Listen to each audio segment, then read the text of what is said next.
O anjo do Senhor anunciou a Maria. E ela concebeu De pé. graças ao Espírito Santo. Ave Maria, cheia de graça, o Senhor é convosco. Bendita sois vós entre as mulheres. Bendito é o fruto do vosso ventre, Jesus. Santa Maria, Mãe de Deus, rogai por nós, pecadores, agora e na hora de nossa morte. E Maria disse: Eis aqui a escrava do Senhor. Faça-se em mim segundo a vossa palavra.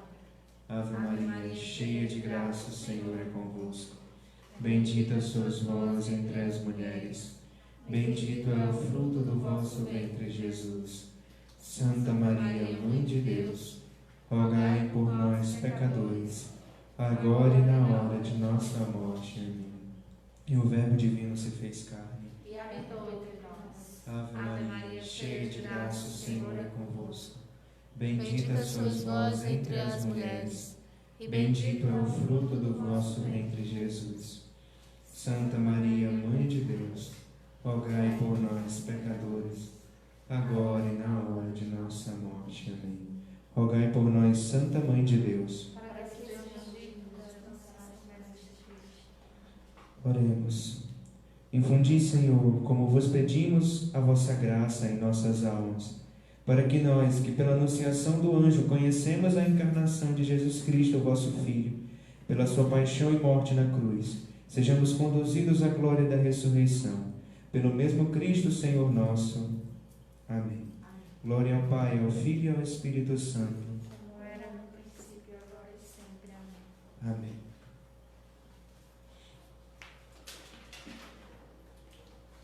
Amém.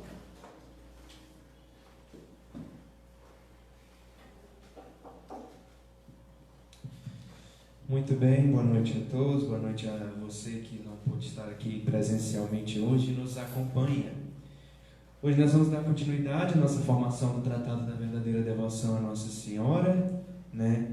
E hoje nós vamos estudar o capítulo 3, revisar o capítulo 3, que é a escolha da verdadeira devoção à Nossa Senhora. No primeiro capítulo, nós vimos a importância de Nossa Senhora, a missão de Nossa Senhora, tudo que Deus quer fazer, quer operar nas almas por meio da devoção à Santíssima Virgem. Na aula passada, no capítulo 2, nós vimos a natureza de uma devoção, como é que funciona a devoção aos santos, a Nossa Senhora e etc. A natureza da devoção. Né? E a gente aplicou isso à Santíssima Virgem. E hoje nós vamos estudar, hoje nós vamos revisar e ver agora a escolha da verdadeira devoção. Existem várias devoções à Nossa Senhora, várias coisas, né? Como certamente vocês leram, os falsos devotos, os verdadeiros devotos e tudo. E a gente vai hoje, além de ter conhecimento, nós vamos optar por essa verdadeira devoção à Santíssima Virgem. Como ele diz no parágrafo 90, né?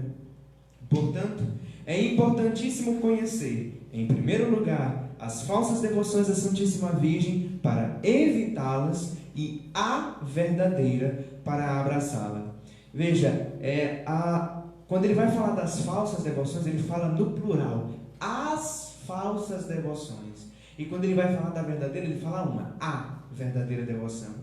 Ou seja, eu posso ser, dentre os falsos devotos, que nós vamos já estudar, né, os 7 tipos que ele conhece, né, pode existir muito mais, mas os 7 tipos de falsos devotos que ele conhece, né, eu posso me encaixar em um, eu posso me encaixar em outro, mas a verdadeira devoção, eu devo me encaixar em todos esses pontos que ele citou e mais, porque ele citou só os que mais chamam a atenção. Então, a verdadeira devoção. Não é porque eu me consagro que agora eu sou um verdadeiro devoto. Nada disso, nada disso, nada disso. Nada disso mesmo. Muito bem. Então ele começa, né, lá no parágrafo 92, ele entra já no artigo 1º, e ele vai dizer: identifico 7 tipos de falsos devotos e falsas devoções à Virgem Santa. Se não me engano, no livro azul não está falso devoto. Ele diz conheço 7 tipos, é isso? Conheço 7 tipos de falsos devotos. Pois é, foi no coisa que eu vi, estava dessa maneira. A saber, devotos críticos, devotos escrupulosos, devotos exteriores, devotos presunçosos, os devotos inconstantes, os devotos hipócritas e os devotos interesseiros. Nós vamos olhar cada um e depois nós veremos no artigo 2 os sinais, não é nem a verdadeira devoção, mas os sinais de uma verdadeira devoção. Primeiro, os devotos críticos. Esses têm muitos, eles são muito perigosos. Por quê? Porque de forma geral eles são pessoas doutas, são pessoas inteligentes no que diz respeito à igreja, né? Pessoas muito estudadas no que diz respeito à doutrina da igreja, tudo. São pessoas extremamente cultas, pessoas muito doutas, né? Só que tem um problema. Eles são orgulhosos e autossuficientes. Eles criticam as formas simples de devoção, as histórias de Nossa Senhora e etc. Eu conheci, né, uma pessoa, né, que se encaixa perfeitamente aqui agora nos devotos críticos, né? Era um religioso, né? E quase deu briga nesse dia. Mas eu conheci um devoto crítico, né? E é exatamente como São Luís fala, né? As falas mais comuns desses tipos de devoto são do tipo: eu não odeio Nossa Senhora, eu só quero colocar ela no seu lugar. Existe, eu já vi, inclusive, pessoalmente também já vi no YouTube, que tem uma galera que não gosta dos vídeos de Nossa Senhora, o pessoal posta e vai nos comentários e escreve um monte de coisa. Na sua grande maioria são protestantes mesmo, né, que são muito ignorantes a esse respeito. Mas os devotos críticos, eles criticam as formas mais simples e mais puras de devoção. Por exemplo, no sábado passado, eu fui na missa ali na Capela Nossa Senhora de Fátima. Quando eu cheguei lá, né, missa às 5 horas, e eu cheguei um pouco mais cedo, tinha umas pessoas rezando, umas mulheres rezando, né? E elas estavam rezando o texto, depois rezaram o ofício de Nossa Senhora, depois rezaram a ladainha, né, para fechar com chave de ouro. E rezavam de uma maneira tão simples. Se um devoto crítico chega ali, ele abomina tudo aquilo. Ele diz que aquilo é piedice, que aquilo é coisa de... Desculpa a palavra, mas esse é o termo que São Luís usa. Na época existia ainda bastante machismo, mas ele diz que é coisa de mulherzinha. Isso é piedice, rapaz, de mulher, isso é besteira. É o que eles falam, né? Se julgam que já conhecem, que já sabem tudo, né? Então para eles a devoção à Virgem Santa é piedice. Eles não acreditam, né, em nenhuma história, nenhuma aparição. Por quê? A igreja, ela não te obriga a crer nas aparições. Lourdes, Fátima, ela não te obriga, né? Mas a igreja declara aquilo como verdade e ela declara que aquilo é digno de fé. As aparições de Fátima, as aparições de Lourdes, a igreja analisou, a igreja rezou, a igreja estudou e falou: olha, aqui não tem mentira, aqui é verdade. Mas eles não acreditam em absolutamente nada disso. Essas histórias que nos ajudam a nos edificar. Eu trouxe aqui um pequeno fragmento do livro O Segredo Admirável do Santíssimo Rosário, lá, que é um livro que eu recomendo muito, lá na 10ª rosa, né? Ele vai falar a respeito de São Domingos de Gusmão, né? Que foi a pessoa a quem Nossa Senhora revelou o Rosário da maneira como hoje nós conhecemos, e ele saiu a pregar o Santo Rosário para poder vencer a heresia dos cátaros, né? E ele começa a pregar o Rosário ardentemente, fervorosamente. E São Luís vai falar aqui, né, contando essa história nesse livro, ele vai contar vai mostrar como Deus trata, né, os falsos devotos, as pessoas que criticam, que tentam diminuir e menosprezar a devoção à Santíssima Virgem. Enquanto São Domingos pregava essa devoção em Carcassonne, um herege ridicularizava seus milagres e os 15 mistérios do Santo Rosário, o que impedia a conversão dos hereges. Deus, para punir esse herege, permitiu que 15.000 demônios entrassem em seu corpo. Seus pais o levaram ao bem-aventurado padre São Domingos de Gusmão, para ele libertá-lo desses inimigos malignos. Ele começou a rezar, exortando todos a recitar o Santo Rosário com ele em voz alta. E eis que a cada Ave Maria, Nossa Senhora tirava 100 demônios, em forma de brasas ardentes, do corpo desse herege.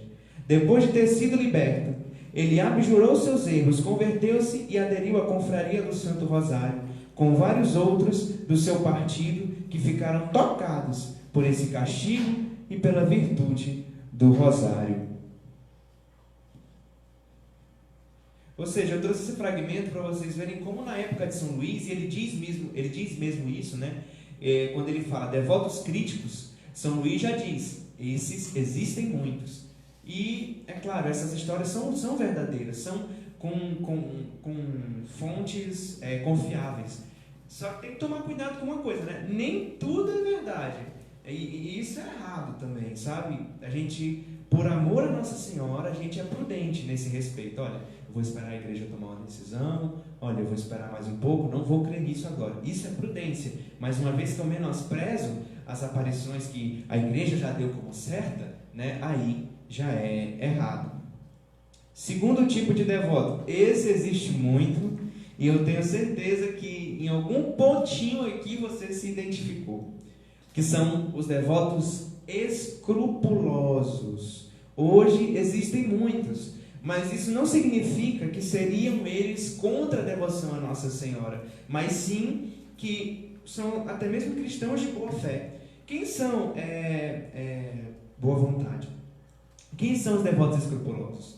São pessoas que têm receio de desonrar Jesus Cristo, honrando a Santíssima Virgem, né? Ao honrar a mãe. E, enfim, existem muitos detalhes nisso, né?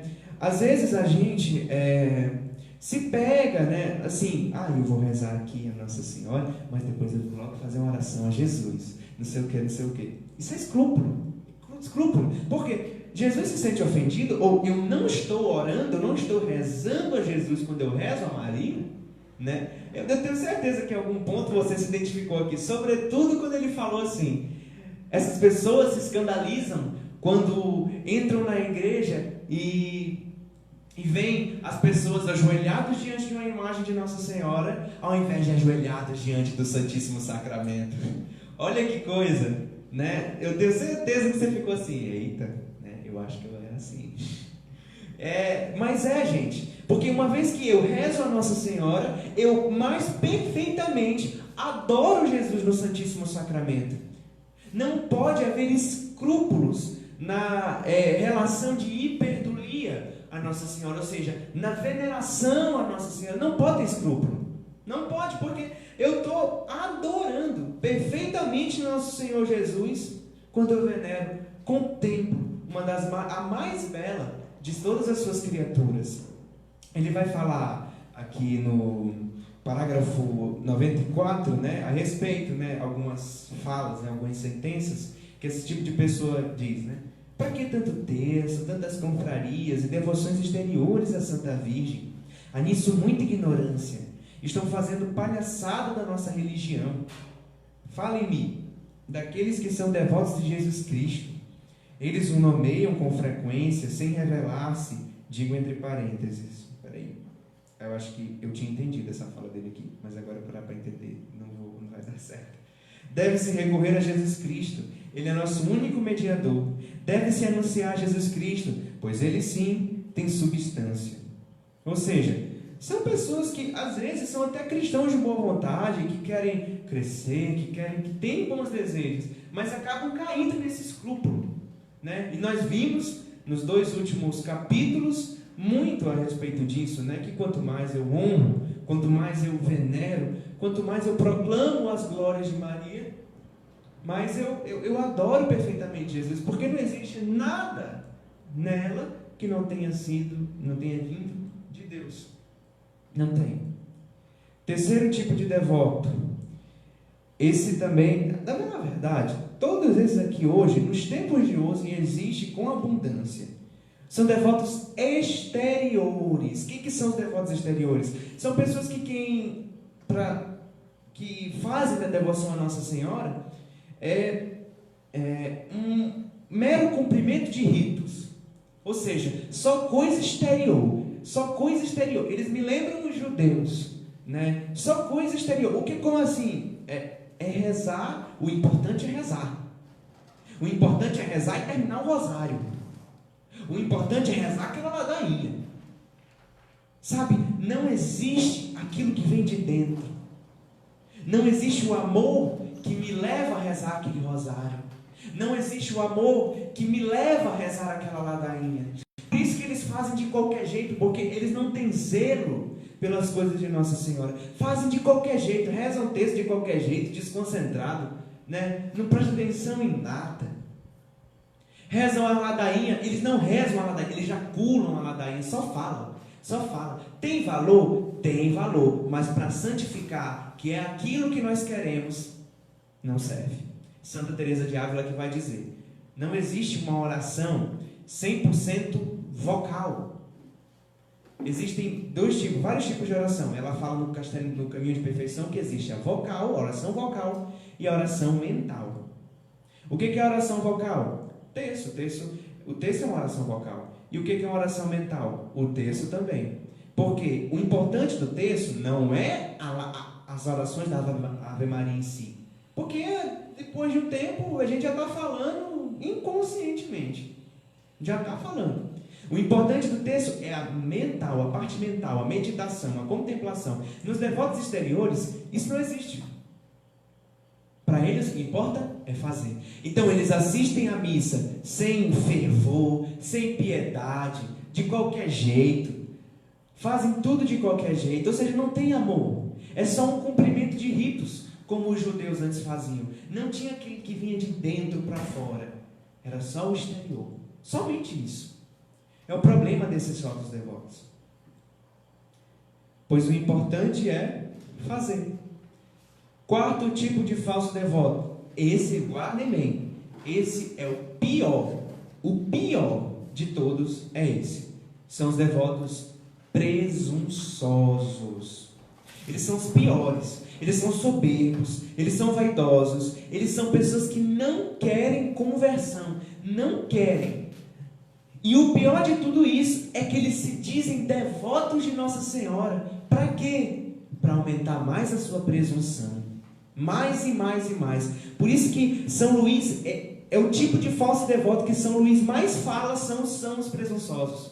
Porque eles são os piores. Ele vai dizer: respondem que Deus é bom e misericordioso, de modo que não nos criou para nos condenar, que não existe homem sem pecar, que não morrerão sem confessar-se, que um bom ato de contrição na hora da morte é suficiente. Hoje em dia, eu não sei se essa presunção é levada a Nossa Senhora, mas existe muita presunção, tudo é muito relativizado, ou seja, não precisa de tudo isso não, para que tanto texto, não precisa se confessar não, Deus é bom, Deus é misericórdia, é isso, não precisa de, para que tanta missa, por que tu fica te matando, sofrendo, Deus é bom.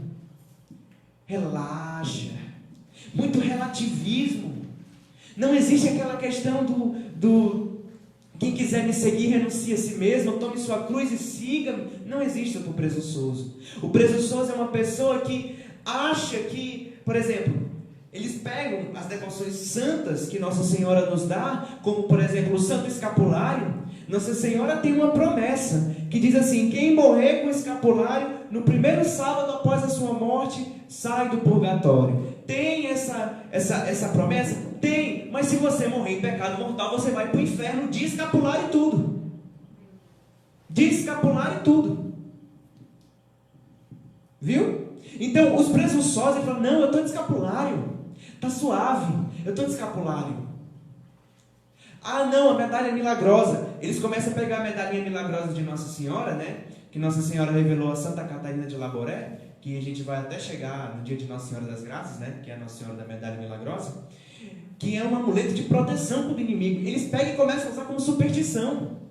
São presunçosos, pessoas que acham que estão com os dois pés juntos no céu. E o pior disso tudo é porque uma pessoa dessa, lendo o livro das Glórias de Maria, de Santo Afonso, vai ficar mais presunçoso ainda. Porque lá é narradas histórias incríveis, incríveis mesmo, de Nossa Senhora convertendo pecadores no último momento da vida. Mas por quê? Por que ela faz isso?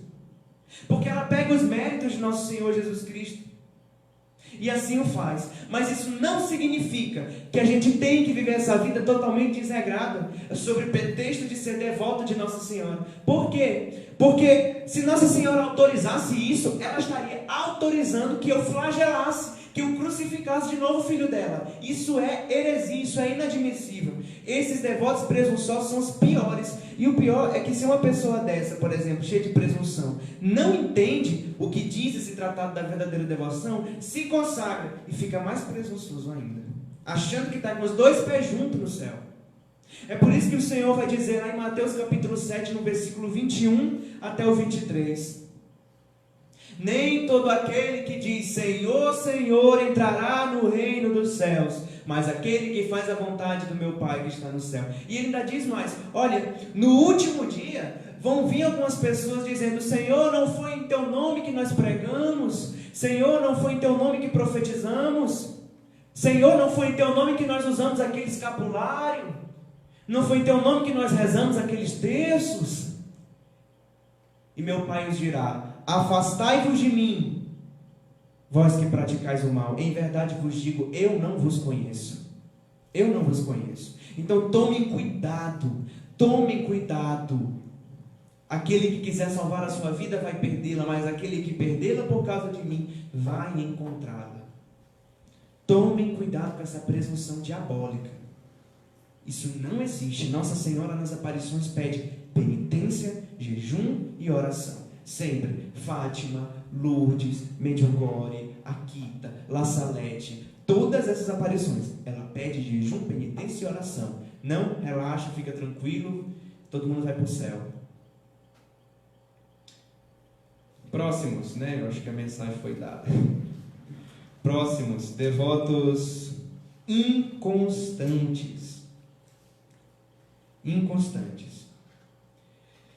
Essas pessoas, né, elas são devotas, ora sim, ora não. Ora não. São os tíbios, né? Em Apocalipse, no capítulo 2, Jesus vai dizer que, ele vai dizer na mensagem a Laodiceia, não, é 3 ou é 2? É 3. É 3, não é? 2 é Éfeso. Não, é Laodiceia, é a última. Ele vai dizer assim, conheço as tuas obras, não és frio e nem quente. Oxalá fosses frio ou quente, mas como tu és morno, vou vomitar-te. Foi a leitura de um dia desse. Em Éfeso é aquela do arrefeceste. Arrefeceste primeiro amor. São esses devotos inconstantes. Ora sim, ora não. Eles são um clássico do deixa a vida me levar, a vida leva eu, né? Ora eu vou, ora eu não vou. Eles começam uma prática de devoção, pouco tempo depois abandonam, esquecem o amor. Ora são fervorosíssimos, estão à frente no combate a Nossa Senhora e não sei o que, mas tem hora que tanto fez como tanto faz. Essas pessoas, elas são pessoas que só buscam no fundo a si mesmo. Elas começam a fazer, vou rezar um terço. Aí começa, aí está vindo consolação, está sendo consolada, Deus está consolando. Mas no dia que Deus bota uma aridez, ela fala, não, né? Aí pega, vai rezar outra coisa, né? Vai rezar um ofício. Aí começa, consola. Parou a consolação, mudou de novo. Ou seja, é uma pessoa que busca a si mesmo. É uma pessoa que só busca a si mesmo. Inconstante. Por isso que São Luís vai dizer que Nossa Senhora pisa essas pessoas. Por quê? Por que na imagem de Nossa Senhora da Assunção, né, ela está pisando a lua? Porque a lua é um sinal significa o mundo, ou seja, a lua é inconstante, toda hora muda de forma, toda hora muda de fase. Um dia é lunar, um dia é cheio, um dia é minguante. Então por isso que Nossa Senhora pisa a lua, porque a lua significa o mundo. Esse mundo é cheio de moda, cheio de paixão, toda hora vem uma coisa nova, diferente. A mesma coisa são esses devotos, inconstantes, ora sim, ora não. Ora sim, ora não. Por isso que São Luís vai dizer que Nossa Senhora pisa esse tipo de devoto. Sexto tipo, e esse daqui existe muito, muito, muito mesmo hoje. São devotos hipócritas. Saúde.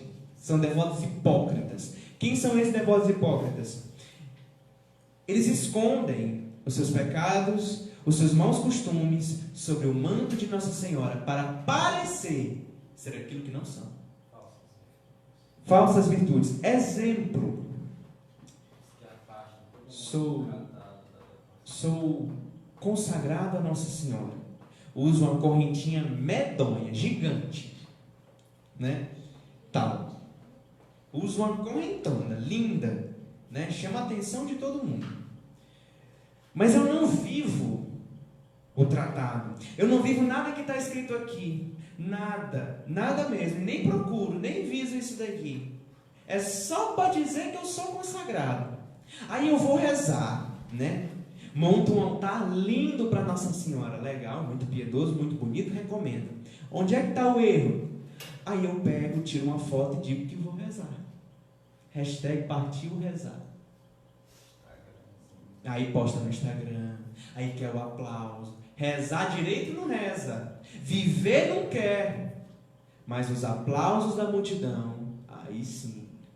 Sendo que Nosso Senhor diz: não faça como os fariseus, que fazem grandes e enormes orações para chamar a atenção.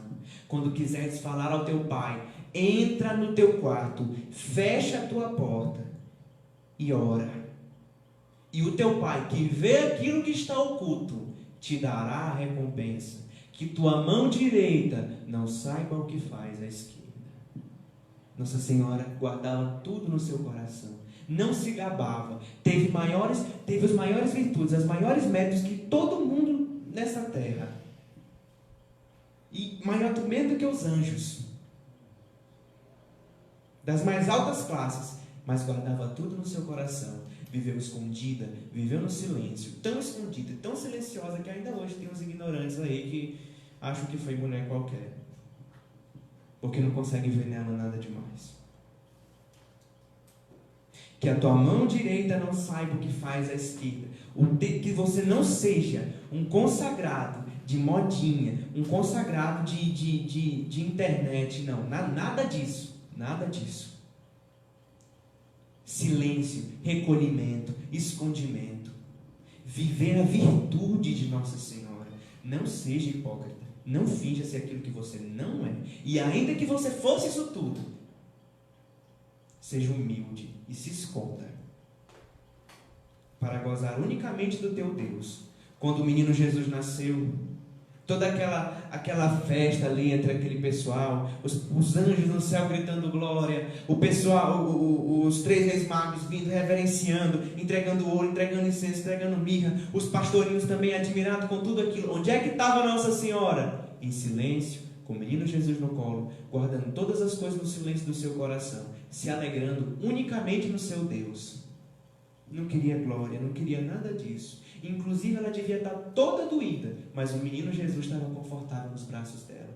Ela sofrendo para que ele ficasse confortável. É assim que a gente tem que ser. Inclusive, sobretudo, escondido. Escondido. É assim que a gente tem que ser. Assim, desse jeito, desse jeito. A consagração não é o final, a consagração é o começo. 7º tipo de devoto. Muito, muito mesmo. Não tanto. Com Nossa Senhora tem. Mas é mais com os santos mais conhecidos aí. Aqueles santos do povão. São Francisco, Santo Antônio. Devotos interesseiros. O nome já diz. Só buscam Nossa Senhora por interesses, por alguma causa. Seja doença, seja um bem temporal, quer ganhar alguma coisa, livrar-se de algum perigo e etc. que está passando, né? Quem são esses devotos interesseiros? É a mesma coisa, meus irmãos, de eu fazer uma promessa para São Francisco e só aparecer na igreja no dia de São Francisco. Todo bonitinho, vestido de hábito, lindo. Ó, o pessoal da Umbanda vive fazendo isso aí no dia de São Francisco. Vamos lá, ó. Bonitinho, ó, vestido de hábito e tudo. Olha, esse negócio de se vestir de hábito, esse negócio de se vestir de Nossa Senhora, não sei o que, é santo, é lindo, eu acho isso lindo, mas não é só isso. Eu vi uma pessoa um dia desse lá na loja da comunidade, toda vestida de branca e azul, fazendo a novena Nossa Senhora das Graças. Olha que coisa bonita, que coisa bacana, que riqueza, viu, essa promessa? Que riqueza.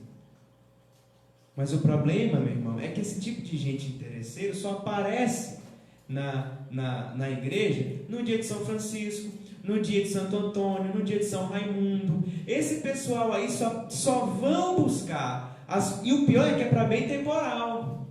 É para ganhar um dinheirinho, é para conseguir aquela casa. E às vezes os santos até dão, para ver se a pessoa se converte. E a mesma coisa com Nossa Senhora. Tanta gente que recorre à mãe quando está na merda, ela vai lá, ajeita e ele vai e desaparece depois que consegue o que quer. Simplesmente some. E esses 7 devotos falsos, né, que já falamos muito sobre todos, esses 7 falsos são os que ele percebeu. Mas certamente existe muito mais. Existe muito mais. Existe. Então ele encerra esse primeiro artigo falando a respeito dos 7 tipos de falsos devotos que ele conhece. E ele inicia, já nesse caso, os segundo artigos, né? O segundo artigo é com os sinais de uma verdadeira devoção. Não é a verdadeira devoção, é sinal de verdadeira devoção. E o pior é que é tão difícil, porque quando o cara é devoto de verdade, ele é escondido, viu? Ninguém sabe de nada. E ele também nem quer que saiba. Sim, sinais de uma verdadeira devoção. Primeiro, ela é interior. Ela vem de dentro. Ela provém do coração, da alma. Ela origina-se da estima que se tem para com nossa mãe, por aquilo que ela é. Eu amo Nossa Senhora, e porque eu amo Nossa Senhora, eu vou rezar esse texto bem meditado. Porque eu amo Nossa Senhora, eu vou honrá-la com o ofício da Imaculada Conceição. Porque eu amo Nossa Senhora, e porque ela me deu uma graça tão grande, eu vou fazer uma promessa, eu vou me vestir de Nossa Senhora das Graças no dia da festa. Ela provém de dentro. Porque eu amo Maria, eu vou fazer tudo isso para honrá-la, para amá-la. É interior. Diferente dos devotos exteriores que só fazem por fazer, acham que o importante é fazer. Diferente dos devotos escrupulosos que temem honrar a mãe desse tanto. Segundo, a devoção à Nossa Senhora, ela é eterna. Ou seja, como uma criança nos braços da mãe. Ela é livre, é confiante. Eu confio em Nossa Senhora com todo o meu amor, com todo o coração, com toda a alma, força, entendimento. Em todo momento eu me lembro dela, em todo momento eu recorro a ela, todo momento. Diferente dos presunçosos que temem se confiar demasiadamente à Santa Mãe. Exemplo perfeito, Padre Pio. Gente, o Padre Pio rezava 15 rosários num dia. Eu não estou com história, não, é 15. A gente não conhece muito o Padre Pio, a gente conhece por alto, assim. Mas o verdadeiro interior ali ficou só entre ele e Deus. Mas o Padre Pio rezava 15 rosários. Mas veja, o Padre Pio era com o texto na mão. Na hora que acordava até a hora que dormia, ele não tirava o texto da mão. Não tirava.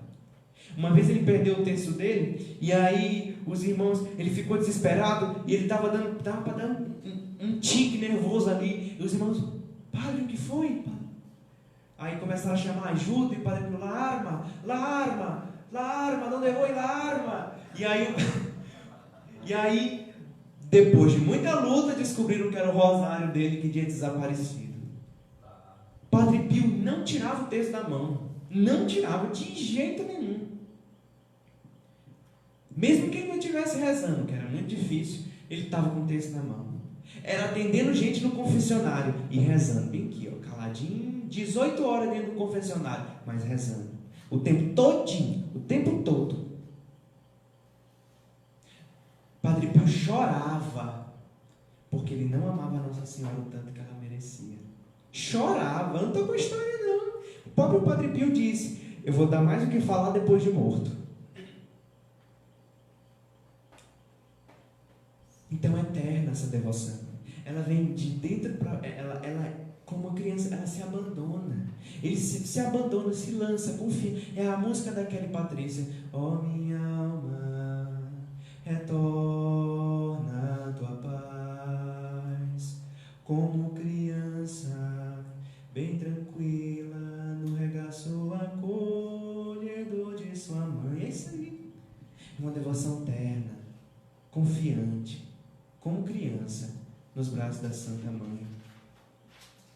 Terceira, essa devoção ela é santa, ou seja, ela leva a alma a evitar o pecado e buscar a virtude. Uma vez que Nossa Senhora não cometeu pecado algum, uma vez que Nossa Senhora não ofendeu Jesus com seus pecados, ainda que fossem veniais, ela não cometeu nenhum. Então eu tenho que imitá-la. Ela viveu o escondimento, eu tenho que viver o escondimento. Ela viveu tudo quanto era virtude, prudência, ela foi silenciosa, ela viveu para Deus. Eu tenho que fazer tudo isso, eu tenho que imitar ela para honrá-la. Ou seja, essa devoção ela leva a alma a evitar o pecado e buscar a virtude. Por isso os presunçosos são tão condenados, porque os presunçosos acham que a devoção ela é como um véu que me cobre para poder cometer os pecados que eu quiser ali. Não é. A devoção é santa, ela nos eleva para o Altíssimo. Ela nos eleva.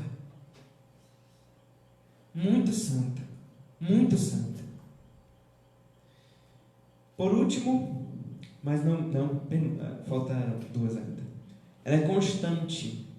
Como assim constante? Ela não desiste facilmente. Ela não desiste das suas práticas devocionais. Se ela cair, o que acontece de fato, se cair, levanta. Determinado, a determinada determinação, como dizia Santa Teresa, devoção é constante. Se cair, levanta. É uma devoção corajosa, para fazer a gente se lançar contra toda a maldade, contra toda a perversidade na hora da provação. Corajosa. Essa devoção é constante ao ponto de ser independente de ser cura. Eu vou rezar o meu rosário com ou sem consolação. Eu posso estar sentindo eu posso estar sentindo um desgosto profundo enquanto eu rezo, mas eu estou lá rezando. Lembrei agora de uma história de Santa Teresa d'Ávila. Teresa d'Ávila teve um dia que não queria rezar de jeito nenhum. Estava tendo adoração no Carmelo, ela não queria de jeito nenhum. E aí ela foi, assim mesmo, contra toda a luta. O que foi que ela fez? Ela pegou, assim, entregou para a irmã dela lá do convento, do Carmelo. Ela falou assim: olha, na hora que eu entrar, você fecha essa porta e você tranca. E não abre enquanto não chegar a minha hora de sair. Aí ela entrou.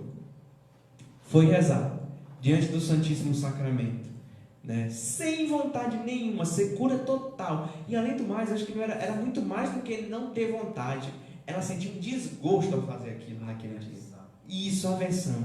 Acontece, é a agonia do outro. Só que Jesus foi muito pior.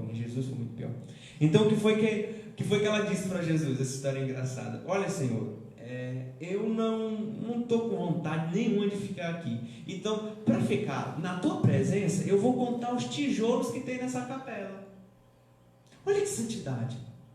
E aí um dia Teresa d'Ávila estava muito doente mesmo, E ela perguntou para Deus: Senhor, qual foi o dia que eu mais te adorei? Jesus disse: naquele dia que você contou os tijolos da capela. Constante, determinada determinação. Por quê? Pois o verdadeiro devoto vive de fé. Ele não precisa de consolação, ele não precisa de gozo, ele não precisa de júbilo, ele não precisa de nada disso. Ele vive de fé. Isso aí é. Ele não vive de cura e libertação, embora esses momentos sejam muito importantes, mas não vive disso. Tem dia que a gente está lá em cima, mas tem dia que a gente está lá embaixo, sentindo a nossa miséria. Mas ainda assim eu vou rezar, porque não é Deus que precisa de mim, é eu que preciso de Deus. Então o verdadeiro devoto vive de fé. É o que São Paulo vai dizer em 1 Coríntios 13. Tudo crê, tudo espera e tudo suporta. A caridade. Fé é caridade. Tudo crê, tudo espera, tudo suporta. Isso é a verdadeira fé. Por último, quinta, a verdadeira devoção ela é desinteressada. Ou seja, isso é radical, viu? A alma não quer nada, nem a si mesmo. Ela só quer amá-la. Só quer amar essa senhora por aquilo que ela é. E olha a radicalidade. Despojada até mesmo dos bens eternos. Ou seja, ainda que Nossa Senhora não me dê mais nada nessa vida, ainda que eu não tenha consolação mais nenhuma, eu vou amá-la, porque ela já me deu tudo quando me deu Jesus. Ainda que eu não ganhe mais nada dela, nada. Claro que isso é mentira, né? Nossa Senhora recebeu o dom para fazer isso, né? Mas eu tenho que amá-la com ou sem tudo isso. Um amor incondicional. E uma vez que eu amo ela assim, ela me faz amar o filho dela assim. Com ou sem consolo. Ainda que caiam sobre mim mais desgraças do que caíram sobre Jó, eu vou amar ela por aquilo que ela é. Mãe de Deus. Ela cuidou, ela gerou, ela amamentou. Fez o menino crescer. Para que ele pudesse. E mais, ela o imolou por amor a mim. Por amor a mim.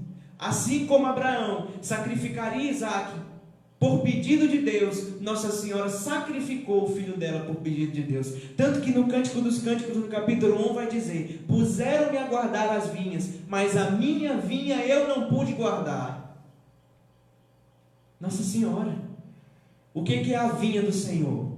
A vinha do Senhor, a palavra Carmelo significa vinha do Senhor. O que é a vinha do Senhor? É minha alma. Baseado em Provérbios 8:31. Em que Deus diz que acha as suas delícias nos homens, na alma dos homens. Então nossa alma é o jardim das delícias de Deus. Então Nossa Senhora diz: puseram-me a guardar as vinhas. Ou seja, Deus deu a ela o poder sobre todos. Lembra a aula passada? Sobre todos os... Como era, gente? Predestinados ao céu, sobre todos aqueles que devem ser santos. Nossa Senhora recebeu o poder sobre aquelas almas para nutridas, para geladas, para a santidade. Vocês estão lembrados disso aí, né? Certo. Então é isso, puseram-me a guardar as vinhas, mas a minha vinha eu não pude guardar. Quem é a vinha de Nossa Senhora? Quem é a alma de Nossa Senhora? É o próprio Jesus. É o próprio Jesus. Nossa Senhora não respirava, não pensava. Jesus era a alma de Maria. Puseram-me a guardar as vinhas, mas a minha vinha eu não pude guardar.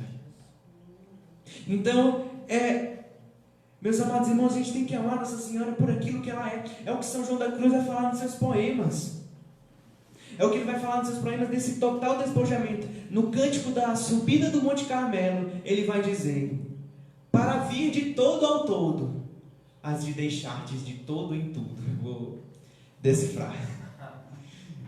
Ou seja, para vir de todo ao todo.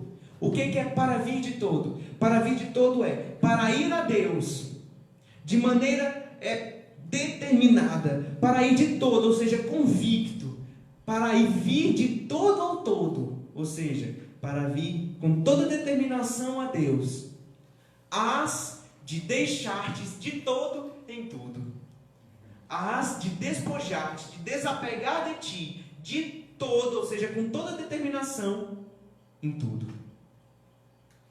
E aí, continuando: e quando venhas de todo a ter, hás de tê-lo sem nada querer. Ou seja, e quando você possui Deus em toda a sua plenitude, na medida do possível, porque nós somos criaturas, nós vamos tê-lo sem nada querer. O caminho para chegar ao mais alto é não querer estar em lugar nenhum. Humildade, humildade, humildade, humildade, humildade. Tudo se resume na humildade. E assim ele fecha os falsos e os verdadeiros devotos. Assim que nós devemos ser, meus irmãos, verdadeiros devotos, despojados de tudo é duro, mas quem quiser salvar sua vida vai perdê-la, mas quem perdê-la por causa de mim vai encontrar. Nós não viemos para cá para nos alegrar, tanto que nós falamos na Salve a Rainha, neste vale de lágrimas, aqui é para sofrer mesmo, aqui é para sofrer. Lembrei da Santa Bernadette, né? Santa Bernadette, Nossa Senhora de Lourdes. A bichinha era pobre, lascada, ainda prenderam o pai dela porque ele parecia ser ele era tão pobre, mas tão pobre que só podia ter sido ele, por isso que prenderam o pai dela. Vocês estão entendendo? Ou seja, sofrer, gente. Não tem céu sem sofrimento. O céu não é comunista, não. Não é para qualquer um e todo mundo, é só querer. Não.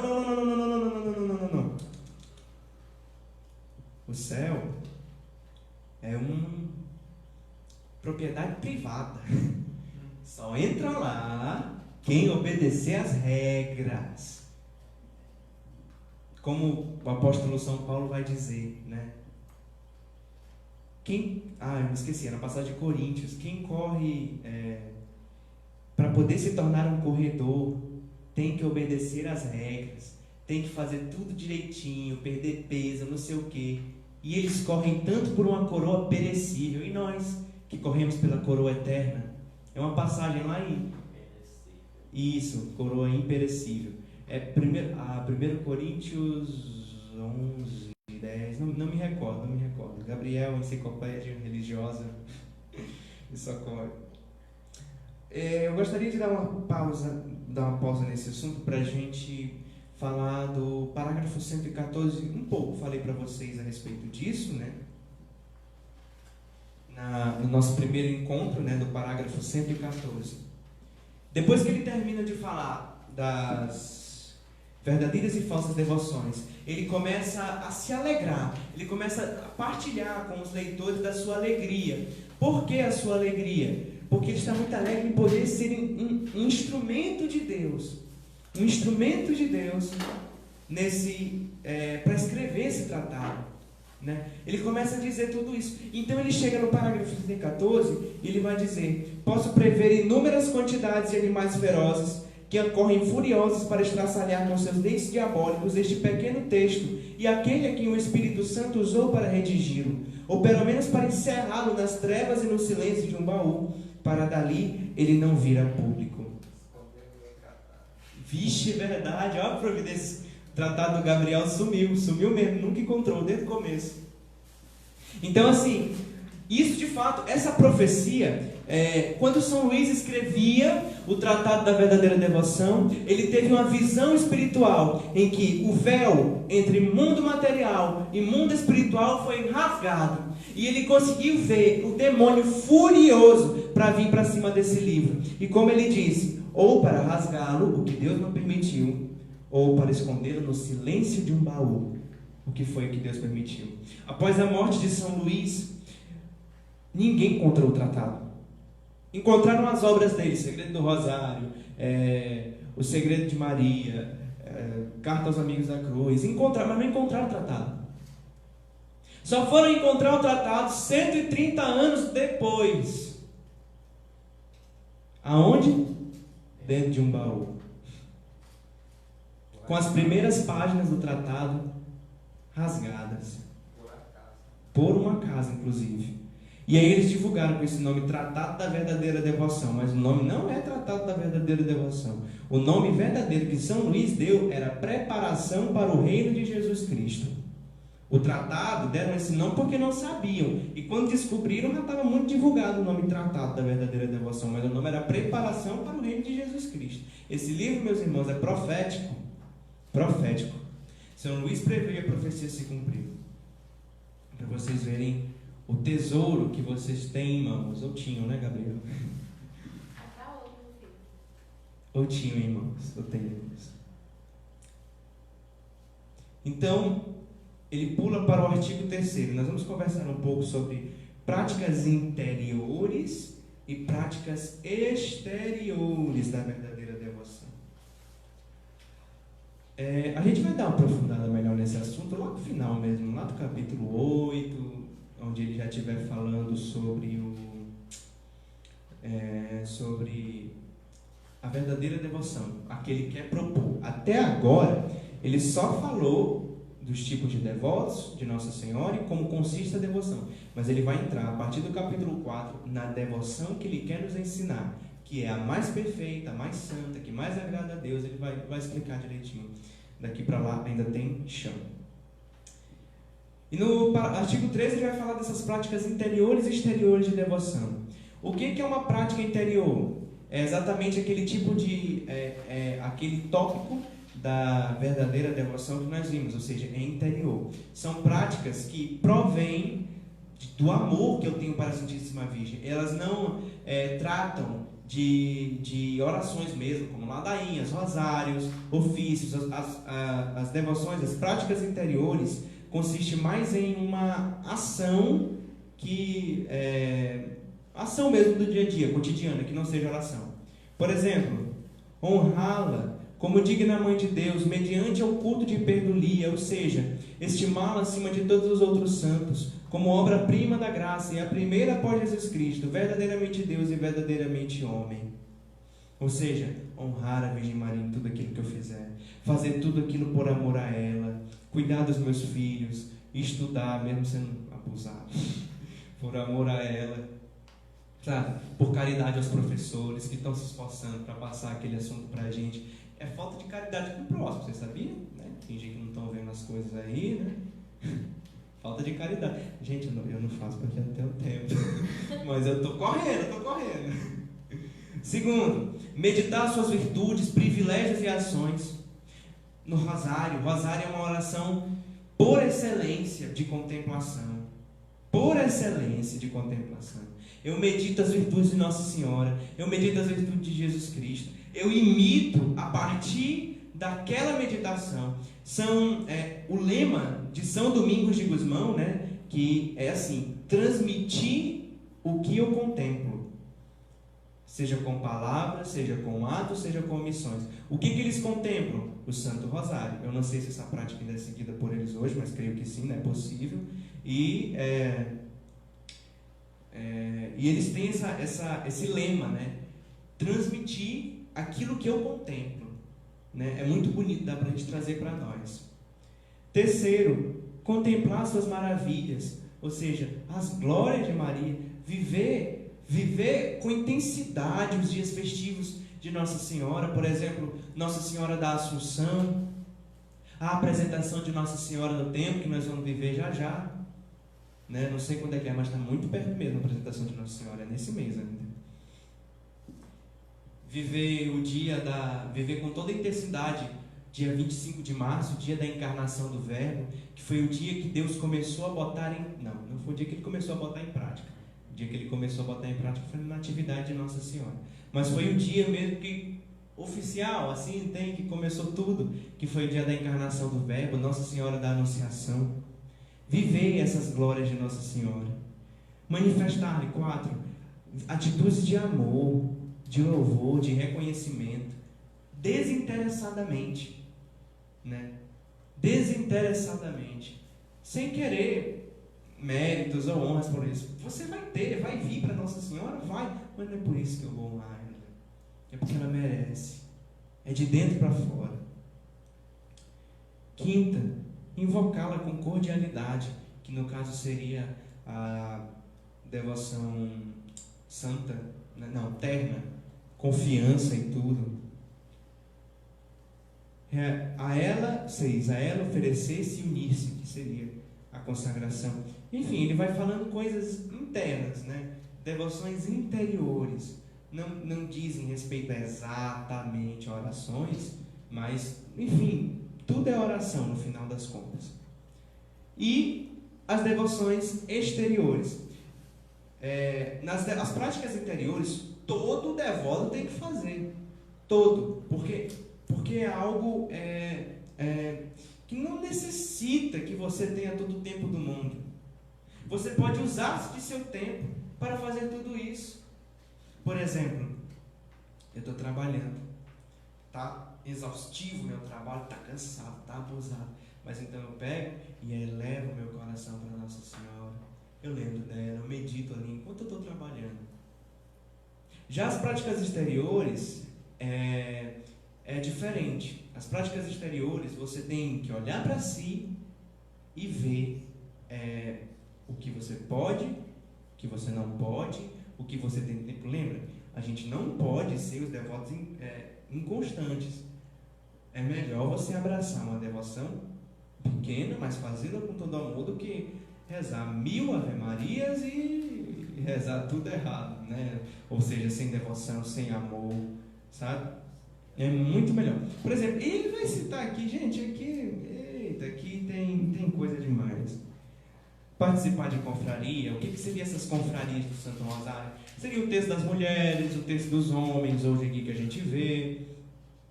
Ingressar em alguma das ordens instituídas em sua honra, ou seja, para quem tem vocação religiosa e enfim, vocação de vida consagrada, ingressar em alguma ordem que entrasse, né, que visasse esse amor a Nossa Senhora.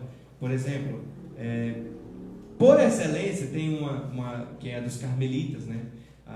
Mas se você não vai ser carmelita, use o escapulário, porque a partir do momento que você usa o escapulário e é imposto sobre você da maneira correta, você automaticamente é aderido à família carmelita, né? Enfim, ele vai citar um monte aqui: fazer jejum, oferecer-se, rezar o rosário, o terço, portar objetos sacramentais, por exemplo, medalha milagrosa, pulseira, essas coisas aí, mas não se apegar muito a essas coisas não. Vamos ser simples, né, e escondidos. Claro que tudo é uma questão de piedade e vai de cada um, sabe? Isso aqui não é uma questão que obrigado. Você olhe para você e veja o que você pode fazer e seja honesto com Nossa Senhora.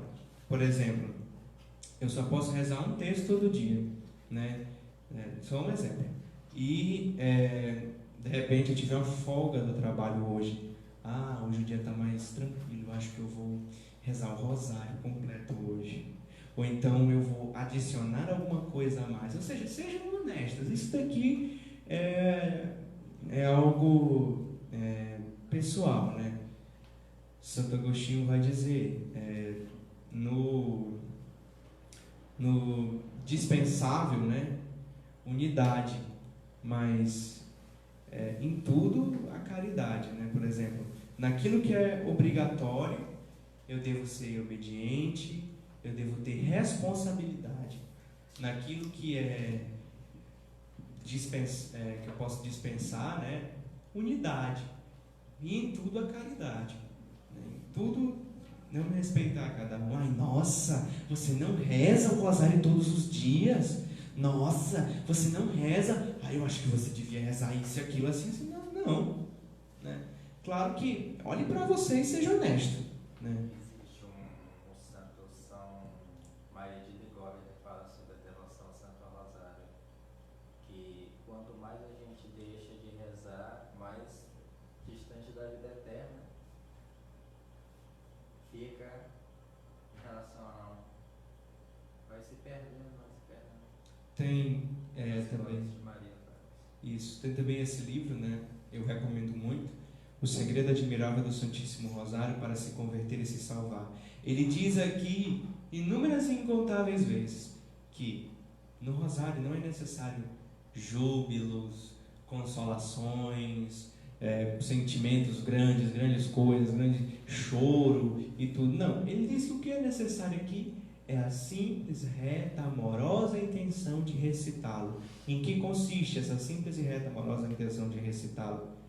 Recitá-lo atentamente para honrar Nossa Senhora, meditar sobre suas virtudes e vivê-las, e também para honrá-la com o Santo Rosário, porque uma vez que você honra Nossa Senhora com o Santo Rosário, você coroa ela com uma coroa de rosas. Não sei se vocês já ouviram falar disso, mas quando você honra Nossa Senhora com um rosário, você coloca nela uma coroa de rosas. Mas isso não significa que quem não reza o rosário também não honre Nossa Senhora. O menino beato agora, Carlo Acutis, né, rezava um texto todo dia, fazia adoração ao Santíssimo Sacramento todo dia. Eram os pilares de devoção dele. o terço e o rosário. O rosário quanto dava? O terço, todo dia ele tinha que rezar o terço. E muitas vezes, quando ele não tinha tempo de rezar o rosário, ele saía caminhando, rezando por aí assim. Então, em tudo, gente, unidade no que diz respeito a isso. Vejam o que para vocês e pratiquem desde já, porque a oração não é para consagrado, a oração é para a igreja. Consagrado, não consagrado. Rezem.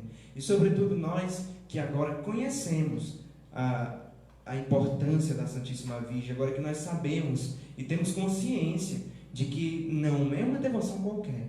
Rezem. Um terço, um ofício sem ser cantado, 15 minutos. Um terço mal rezado, 15 minutos, cria vergonha. Bem rezado, né, bonitinho, vai de 22, 20 minutos, 25. Se você não reza o rosário, você reza aquele pezinho, pega meia hora, né? Então, vamos fazer as coisas direito, com amor, sem exterioridade. O que importa não é fazer direito. E, por último, artigo 4, minúsculo, né? Ele já vai... eu gostaria de ler para vocês. Ele é bem minúsculo, né? Tem 2 parágrafos. Isso, 4, né? Tendo lido praticamente a totalidade dos livros que versam sobre a devoção à Santíssima Virgem e conversando cordialmente com os mais sábios e santos personagens destes últimos tempos, não fiquei conhecendo nem aprendi nenhuma prática de devoção à Santa Virgem que se assemelhasse a esta que desejo propor aqui, a qual exige da alma que se predispõe a segui-la com maior quantidade de sacrifícios a Deus, esvaziando-a mais de si mesma e de seu amor próprio, conservando-a mais fiel na graça e também conservando a graça nela, unindo-a de modo mais perfeito e fácil a Jesus Cristo. Enfim, uma devoção que seja mais adequada para a glória de Deus e para a santificação da alma e para o bem do próximo. É o que expliquei para vocês aqui no nosso primeiro encontro, né? Uma oração de um consagrado não é para ele, é para a igreja inteira, como um todo, né? E é exatamente o que ele vai, a partir de agora, explicar. Esses 3 primeiros capítulos, eles são para conhecer a devoção à Nossa Senhora, conhecer quem é Nossa Senhora e distorcer, quebrar algumas heresias, algumas coisas, para poder, depois que você já está formado, já tem a base, ele começa a propor aquilo que ele aprendeu, aquilo que o Espírito Santo revelou a ele, porque a consagração já existia muito antes de São Luís. Amém? Amém. Nós temos alguma dúvida hoje? Né? Deixa estar vendo. Tudo brincadeira, gente. Qualquer coisa vocês podem falar, fica à vontade.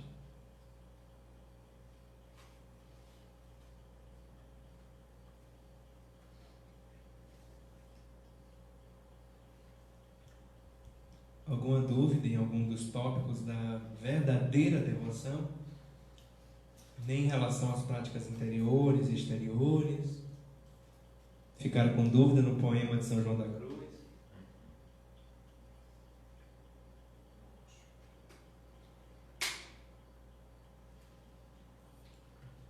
Não? Nada? Pois bem, Rodrigo, pode vir. Já, obrigado a você que nos assistiu no YouTube, que tem acompanhado essa série. Espero que esteja ajudando você a compreender melhor a natureza da devoção à Nossa Senhora, assim amando-a mais, amando e também esclarecendo muitas coisas a respeito do que nossa igreja fala. Amém? Muito obrigado. Até a próxima. Tá, já foi? Não?